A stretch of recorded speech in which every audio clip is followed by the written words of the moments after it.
क्या जिस तीसरे विश्व युद्ध से बचने की पूरी दुनिया ने कोशिश की, अब वो रूस यूक्रेन जंग से शुरू हो चुका है?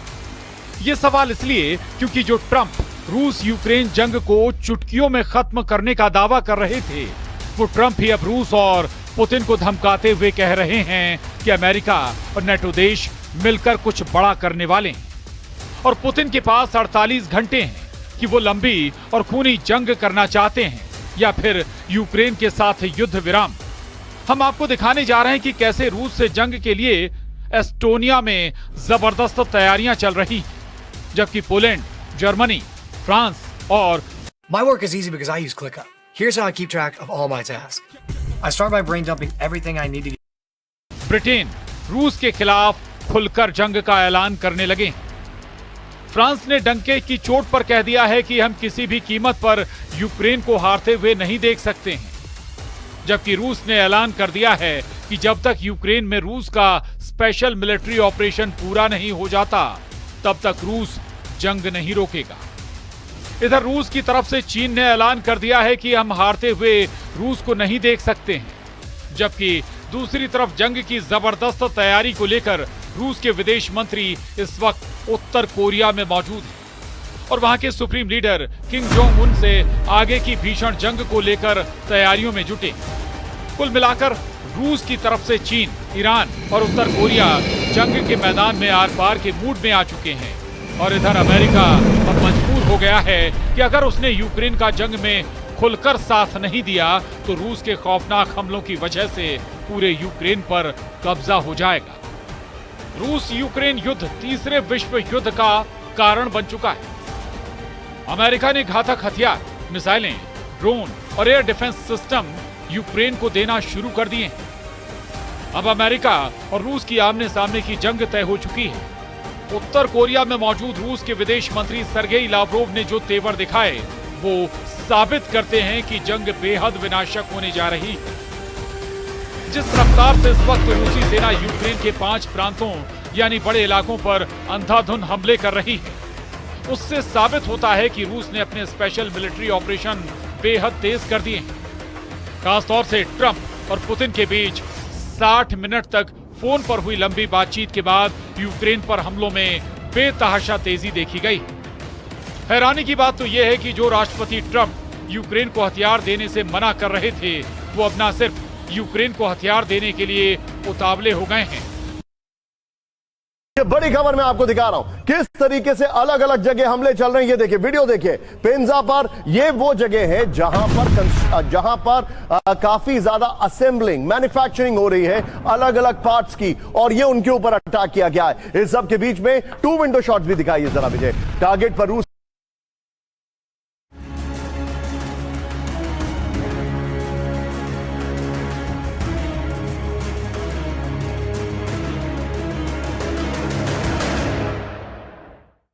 अब ईरान चुप नहीं बैठेगा।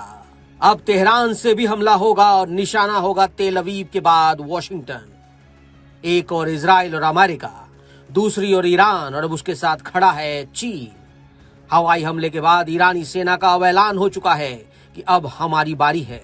ईरान ने ललकार दिया है क्योंकि इस बार तेहरान के पास है एक ऐसा हथियार जो अमेरिका और इजराइल के लड़ाकू विमान को आसमान में ही खाक कर देगा। यह ऐसी खबर सामने आई है जिसके बाद अमेरिकी मीडिया में कोहराम मचा है।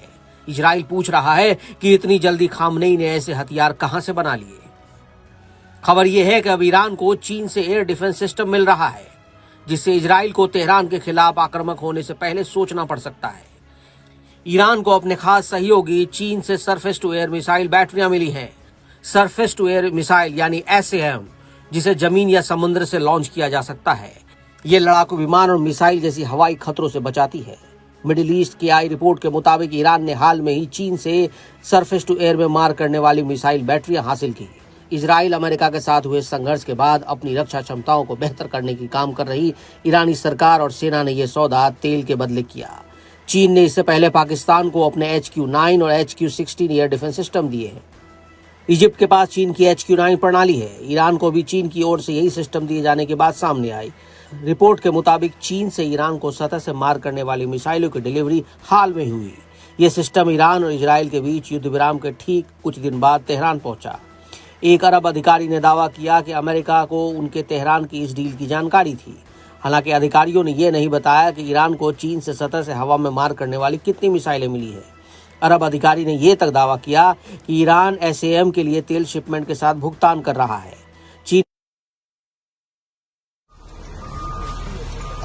একদিকে পূর্ব সীমান্তে ইউক্রেনীয় সেনাদের হটিয়ে একের পর এক গ্রাম দখল, অন্যদিকে রাজধানী কিয়েভে সেনাবাহিনীর বিমান ঘাঁটি, শিল্প অবকাঠামোতে হামলা। ইউক্রেনকে কোণঠাসা করতে উঠে পড়ে লেগেছেন রুশ প্রেসিডেন্ট ভ্লাদিমির পুতিন।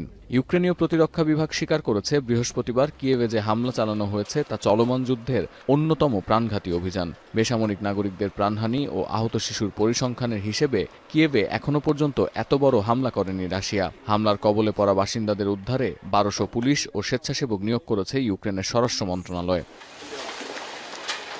কাতার ভিত্তিক সংবাদ মাধ্যম আল জাজিরা নিশ্চিত করেছে 16 মাস ধরে যুদ্ধের পর পূর্ব ইউক্রেনের চাসিভ ইয়ার শহরের দখল নিয়েছে রুশ সেনারা, যদিও তা মানতে নারাজ কিয়েভ। এছাড়াও পূর্ব সীমান্তের ডনেস্ক অঞ্চলে কিয়েভ সেনাদের সঙ্গে যুদ্ধ চালিয়ে যাচ্ছে পুতিন বাহিনী। শুধু বৃহস্পতিবারই 193 দফা সংঘাতে জড়িয়েছে দুই পক্ষ। রুশ গণমাধ্যম RT বলছে, যে মুহূর্তে যুক্তরাষ্ট্রসহ ইউক্রেনের পশ্চিমা মিত্ররা যুদ্ধ বন্ধে রাশিয়াকে চাপ ও নিষেধাজ্ঞার হুঁশিয়ারি দিয়ে যাচ্ছেন, ঠিক তখনই ইউক্রেনে অভিযানের তীব্রতা বাড়িয়ে একের পর এক অঞ্চল দখলের নির্দেশ আসছে মস্কো থেকে। রাশিয়ার হামলা প্রতিহত করতে হিমশিম খাচ্ছে ইউক্রেনীয় প্রেসিডেন্ট ভ্লাদিমির জেলেনস্কি।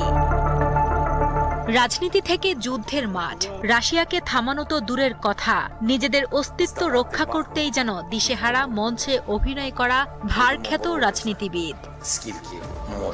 পূর্ব ইউক্রেনে ছোট ছোট এলাকা দখল করে এগিয়ে যাচ্ছে এবং গ্রীষ্মকালীন আক্রমণের জন্য প্রচুর সামরিক সরঞ্জাম ও জনবহুল জড়ো করছে রাশিয়া। এতে ফ্রন্টলাইনের নিয়ন্ত্রণ দ্রুত বদলে যাচ্ছে। কোস্টিয়ান, টিনিভোকা ও পোক্রেভস্কের পেছনের গ্রামগুলোতে ইউক্রেনের নিয়ন্ত্রণ দ্রুত হারাচ্ছে দেশটির সেনাবাহিনী। আসছে ডিসেম্বরে নির্বাচন অনুষ্ঠানের ঘোষণা দিয়েছে মিয়ানমারের সামরিক জান্তা। তবে এর আগে বৃহস্পতিবার তারা ঘোষণা দেয় অন্তর্বর্তী সরকারের কাছে ক্ষমতা হস্তান্তরের। রাষ্ট্রীয় গণমাধ্যমে বলা হয়, 2021 সালের সামরিক অভ্যুত্থানের পর সেনাবাহিনীর হাতে যে ক্ষমতা হস্তান্তরের আদেশ জারি হয়েছিল তা বাতিল করা হয়েছে। গঠিত হয়েছে তত্ত্বাবধায়ক প্রশাসন এবং একটি নতুন নির্বাচন তদারকি কমিশন। তবে ভারপ্রাপ্ত প্রেসিডেন্ট হিসেবে ক্ষমতায় এখনও থাকছেন সামরিক জান্তা প্রধান জেনারেল মিং অং লাইং। 2021 সালের ফেব্রুয়ারিতে সামরিক অভ্যুত্থানের মাধ্যমে অং সান সুচির নেতৃত্বাধীন নির্বাচিত বেসামরিক সরকারকে ক্ষমতাচ্যুত করার পর থেকেই দেশটিতে চলছে গৃহযুদ্ধ। মানবাধিকার সংস্থা অ্যামনেস্টি ইন্টারন্যাশনালের তথ্য অনুযায়ী অভ্যুত্থানের পর এ পর্যন্ত সেনাবাহিনীর হাতে প্রাণ গেছে 6000-এর বেশি মানুষের।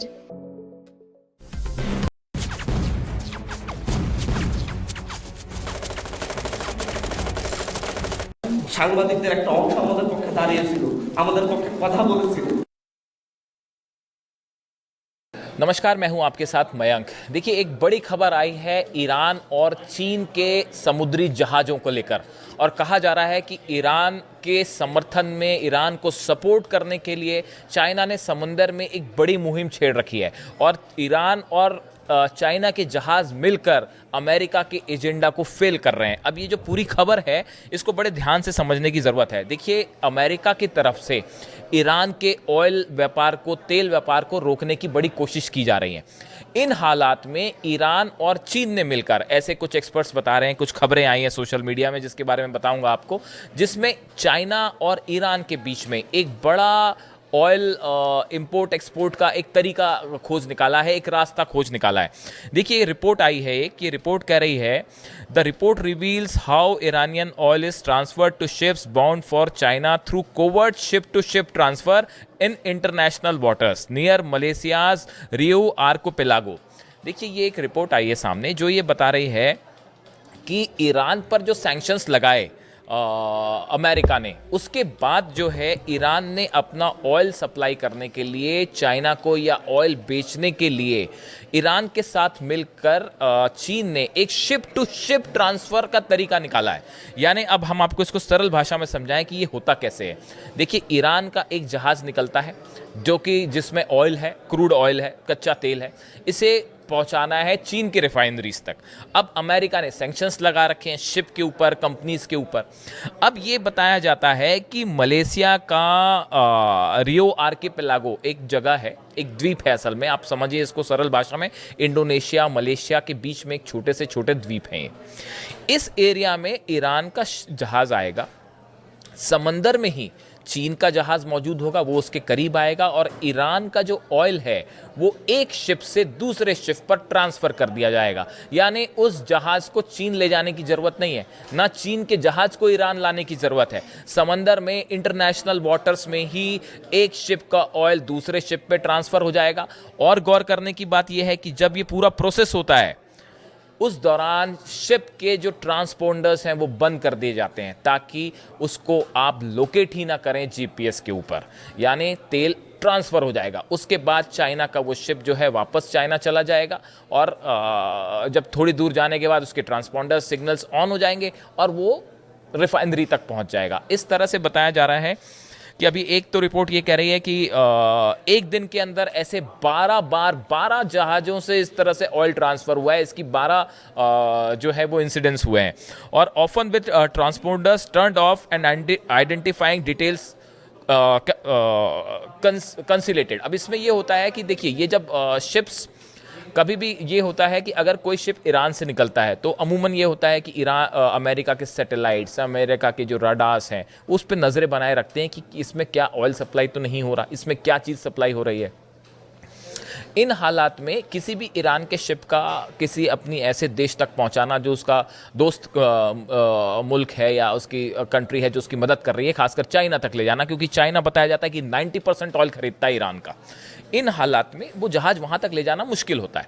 तो फिर ये होता है कि रास्ते में ईरान और चाइना ने मिलकर नया तरीका खोज निकाला है कि ship to ship oil transfer कर दिया जाए।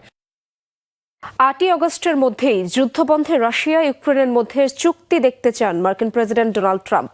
বৃহস্পতিবার জাতিসংঘের নিরাপত্তা পরিষদের বৈঠকে এই সময়সীমা বেঁধে দিয়েছে যুক্তরাষ্ট্র। যুদ্ধবিরতি ও টেকসই শান্তি নিশ্চিতে রাশিয়া ও ইউক্রেনকে অবশ্যই আলোচনায় বসতে হবে। এখনই চুক্তির সময়। প্রেসিডেন্ট ট্রাম্পের অবস্থান স্পষ্ট, 8 আগস্টের মধ্যেই চুক্তি করতে হবে, নয়তো শান্তি নিশ্চিতে অন্য ব্যবস্থা গ্রহণের জন্য যুক্তরাষ্ট্র প্রস্তুত। আমরা মাত্রই কিন্তু শাহবাগে যে সড়কটা অবরোধ করে রেখেছে জুলাই যোদ্ধাদের একটি অংশ এসে কিন্তু বিশ্ববিদ্যালয়ের দিক থেকে এসে কিন্তু সড়কের অবরোধটা যে আছে বাঁশ দিয়ে ব্যারিকেড দিয়েছিল সেই ব্যারিকেডটা তুলে দিয়েছে। কিন্তু এর প্রেক্ষিতে যারা গতকালকে থেকে যেই অংশটা অবরোধে অংশগ্রহণ করেছিল তারা কিন্তু এখন দাঁড়িয়ে আরও বিক্ষুব্ধ স্লোগান দিচ্ছে। মানে মূলত যারা গতকাল থেকে এই অবরোধে ছিলেন তারা কিন্তু এখনো অবরোধ তুলে নেয়নি। কিন্তু আমরা গুল্লিবিদ্ধ হয়েছি, আমরা আপনাদের মতো সনদ কার্ড তৈরি করতে চাই না। দেখবেন ইনশাল করছে কেন হয় আমি বলছি ভাই। জয় বাংলা, জয় বাংলা।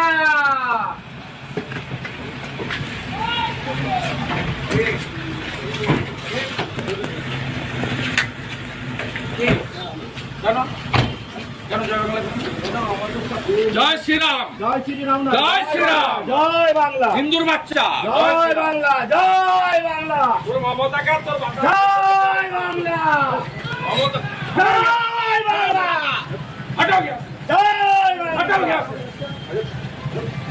সালা পাকিস্তানি, জয় হটো, রোহিঙ্গা, রোহিঙ্গা, আপ রোহিঙ্গা, জয় বাংলা, রোহিঙ্গা আমরা তুলে বলবো আমাকে চিনে না তো, আমাকে হারিয়েছে, মমতাকে হারিয়েছে, চামড়া তুলে হটাও গিয়া, হটাও, হটাও,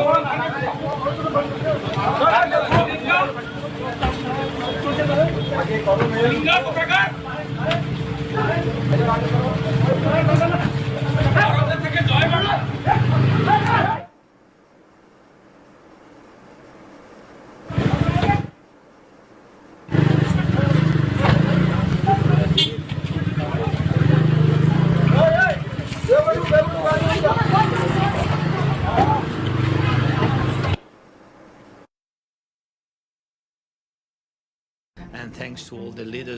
ইউক্রেন প্রেসিডেন্ট ভলোদিমির জেলেনস্কির ঘরে বাজছে বিউগলের করুণ সুর। নিজের ক্ষমতার মসনদের মেয়াদ শেষ হয়েছে, গত বছরের মে মাসে। সেই হিসেবে নিজে আছেন ঘোর বিপদে। নিজের বিদায় ঘণ্টা বেজে উঠলেও রাশিয়ায় পুতিন শাসনের অবসান ঘটাতে পশ্চিমা মিত্রদের আহ্বান জানিয়েছেন জেলেনস্কি। গাজায় বিভিন্ন দেশ থেকে ত্রাণ বিতরণের মাঝেও উপত্যকায় চলছে ইসরায়েলি আগ্রাসন। বৃহস্পতিবার প্রতিরক্ষা বাহিনীর এক বিবৃতি বলছে, গাজার উত্তরাঞ্চল জুড়ে তাদের অভিযান শেষ হয়েছে। এই বর্বর অভিযানে হামাসের ১৫০০-এরও বেশি ঘাঁটি ও একাধিক কমান্ডারকে হত্যা করার দাবি করেছে তারা। প্রাণ হারিয়েছেন অনেক ফিলিস্তিনি। ইসরায়েলি হামলার মাঝে শুক্রবার গাজায় ত্রাণ বিতরণ কার্যক্রম পরিদর্শনের বিষয়টি নিশ্চিত করেছেন প্রেস সেক্রেটারি ক্যারোলিন লেভিট। সেখানে উপস্থিত থাকবেন যুক্তরাষ্ট্রের বিশেষ দূত স্টিভ উইটকফ ও ইসরায়েলে নিযুক্ত মার্কিন রাষ্ট্রদূত মাইক হাকাবি। গাজায় ত্রাণ বিতরণ অব্যাহত রাখার পাশাপাশি তা বাড়াতে ইসরায়েলি প্রধানমন্ত্রী নেতানিয়াহুর সঙ্গে স্টিভ উইটকফের বৈঠক হয়েছে। শুক্রবার উইটকফের পাশাপাশি মাইক হাকাবি ফিলিস্তিনিদের সঙ্গে কথা বলে ভয়াবহ পরিস্থিতি সম্পর্কে সরাসরি জানাবেন এবং ত্রাণ বিতরণ প্রক্রিয়া পর্যবেক্ষণ করবেন। আন্তর্জাতিক আইনকে অবজ্ঞা করে কেউ যদি পারমাণবিক স্থাপনায় বোমা ফেলতে চায় তবে বিশ্ব কি চুপ করে থাকবে? ইরানের পারমাণবিক কেন্দ্রে জুন মাসের ইসরায়েল মার্কিন হামলার পর নতুন করে আসা হুমকি নিয়ে এবার মুখ খুলল রাশিয়া। মস্কো সরাসরি বলেছে আরেকটি হামলা এই অঞ্চলের জন্য হবে ধ্বংসের ডাক। তাহলে কি যুদ্ধকালীন কূটনীতি এবার পারমাণবিক ঝুঁকির সীমা ছাড়িয়ে যাচ্ছে? রুশ পররাষ্ট্র মন্ত্রণালয়ের মুখপাত্র মারিয়া জাখারোভা ৩০ জুলাই সাংবাদিকদের জানান, পারমাণবিক স্থাপনায় বোমা হামলা কোনো সাধারণ সামরিক ঘটনা নয়, এটি আন্তর্জাতিক আইনের সরাসরি লঙ্ঘন। তিনি আরও সতর্ক করেন, এই হামলা শুধু আইন ভঙ্গই নয় বরং এক ভয়াবহ বিপর্যয়ের শঙ্কাও তৈরি করছে, যার দায় কেউ এড়াতে পারবে না। জুন মাসে ইরানের পারমাণবিক স্থাপনাগুলোতে ইসরায়েল ও যুক্তরাষ্ট্রের যৌথ ড্রোন ও বোমা হামলায় অন্তত ৩৭ জন নিহত হন। এর মধ্যে ১২ জন ছিলেন ইরানের পরমাণু প্রকৌশলী। এরপর থেকে তেহরানের ক্ষোভের আগুন এখনো নিভেনি। এদিকে ইউক্রেনের যুদ্ধ শুরুর পর থেকেই রাশিয়া ও ইরানের সম্পর্ক এক নতুন মাত্রায় পৌঁছেছে। সামরিক প্রযুক্তি এবং জ্বালানি খাতে ঘনিষ্ঠতা ছাড়িয়ে গেছে কৌশলগত বন্ধুত্বে। এবছর দুদেশ একটি স্ট্র্যাটেজিক পার্টনারশিপ চুক্তিও সই করেছে, যেখানে পারমাণবিক নিরাপত্তা অন্যতম মৌলিক স্তম্ভ। জাকারোভা আরও জানান, তেহরান ও IAEA এর মধ্যে সহযোগিতা স্বাভাবিক করতে হলে ইরানের ওপর আর কোনো হামলার পরিকল্পনা যেন না করা হয়, এটাই একমাত্র পথ। অর্থাৎ এর মানে পরিষ্কার, রাশিয়া চায় একটি টেকসই কূটনৈতিক সমঝোতা, যেখানে যুক্তরাষ্ট্র ও ইসরায়েল যেন ইরানের পারমাণবিক স্থাপনাকে লক্ষ্যবস্তু বানাতে না পারে। একমাত্র স্মার্ট সিটি বসুন্ধরা। ইউক্রেনের দ্বিমুখী আগুনে জ্বলছে, তখন ইরানের পারমাণবিক কেন্দ্রগুলোতে বারবার হামলার হুমকি গোটা মধ্যপ্রাচ্যের স্থিতিশীলতাকে প্রশ্নের মুখে ফেলছে। ইউক্রেন পাল্টাপাল্টি হামলায় উত্তপ্ত যুদ্ধক্ষেত্র। খার্কিভে ব্যাপক হামলা চালিয়েছে রুশ সেনারা। এতে অঞ্চলটির একটি সুপারমার্কেট ও আবাসিক এলাকায় ক্ষয়ক্ষতি হয়েছে। ইউক্রেনীয় বিমান প্রতিরক্ষা বিভাগ জানায়, রাশিয়া এক রাতে প্রায় ৮০টি ড্রোন দিয়ে হামলা চালায়, যার মধ্যে ৫১টি ভূপাতিত করার দাবি করেছে কিয়েভ। ইউক্রেনের চেরনিহিভ অঞ্চলেও রুশ হামলার খবর পাওয়া গেছে। মস্কোর দাবি, ইউক্রেনীয় প্রশিক্ষণ কেন্দ্রে ইস্কান্দার ক্ষেপণাস্ত্র দিয়ে হামলা চালানো হয়েছে। এতে শতাধিক ইউক্রেনীয় সেনা হতাহত হয়েছেন বলে দাবি করা হয়। ইউক্রেন হামলার কথা স্বীকার করলেও হতাহতের বিষয়ে তারা স্পষ্ট করে কিছু জানায়নি।